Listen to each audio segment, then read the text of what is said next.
مين يستاهل نضحي علشانه؟ محدش عنده تقدير واحترام للغير. ياما الدنيا خدعتنا في ناس بعتنا، ياما الدنيا خدعتنا في ناس بعتنا. شريط كتير والتقدير طعنات، مفيش كسوف ولا حتى خوف.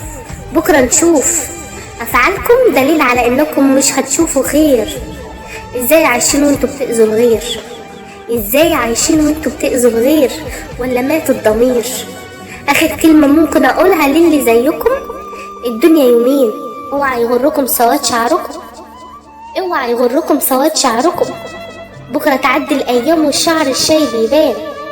اصحوا قبل فوات الأوان. مين يستاهل نضحي علشانه؟ محدش عنده تقدير واحترام للغير.